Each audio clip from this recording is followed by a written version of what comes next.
I grew up in Queens till I was about 5, and then we moved to New Jersey. I think if we stayed in Queens, I might have been a b-boy or an MC. I actually did have rhyme sheets. I got some dusty rhyme sheets that I recorded a couple joints, but I never released them.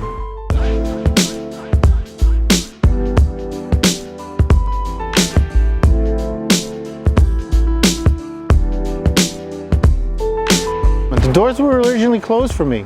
I brought my book to XXL, The Source, all those magazines. And it was very difficult to get shoots initially. People did not want to hire me. So I started going to shows and bringing my camera. And also I was on MySpace, and my name was Photo Rob, because I wanted people to know what I did. And I would just hit artists directly. One of the early artists I hit was Fresh Daily from the AOK crew. And I had met him at an event, and he just looked real cool. He had great style, and I hit him directly. And then I had met Large Professor at the Brooklyn Hip Hop Festival, and Large Pro opened doors to me, but Fresh was one of the early artists to embrace me. Photographing Large Pro's Beats Volume 2 cover was one of the my early album covers that really opened doors for me. Like when Large Pro and I discussed doing the cover, I said, you know, I proposed the idea of him being kind of like Obi-Wan Kenobi, opening a hoodie. And when he picked me up, I asked, did you get a hoodie with no logos, a black hoodie with no logos? He said, you know what, I'm so sorry, I didn't have time to get it. And when we walked into the studio, on the piano was a black hoodie with no logos in his size. And we just looked at each other, we turned to each other.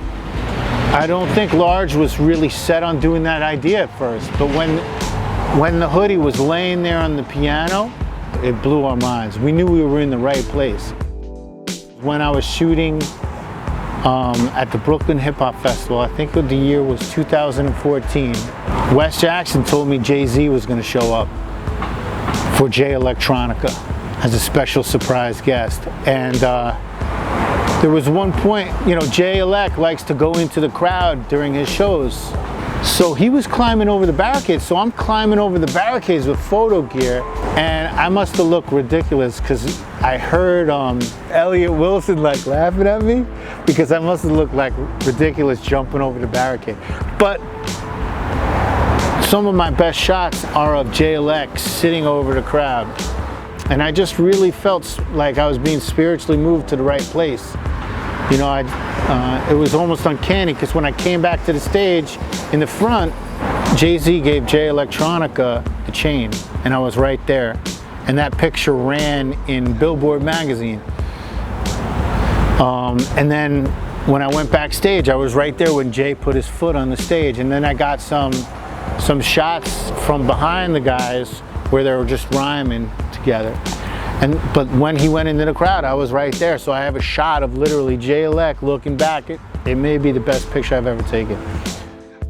Looking back, you know, these memories are so important. You don't realize the importance of these memories while you're in them, you know, because life is so delicate and short. You know, the knitting factory in Manhattan on Leonard Street is no longer there, and that purple room backstage where I met so many people is gone. Sean Price has passed, you know, so you don't realize how important these and cherish these moments are until you look back. But to answer your question, I love people. I'm a people person, and I actually learned to be more social through photography. You know, it helped me overcome being shy, and you know, having a camera is like a barrier too. So I try to collaborate, and hey, what do you think about this? Or I was thinking this. You know, propose my suggestions as ideas and see if, you know, people are interested in doing those ideas. You know, I'm a humble spiritual person, and you know, our time on earth is limited, so you know, I just hope the Most High lets me do this a much longer time. You know, I'm married and I have children, So my wife and I discuss these kinds of things. You're a team member, and you have to support my family. And I would be grateful to do this forever. I love hip hop, and it's important to my spirit to do so.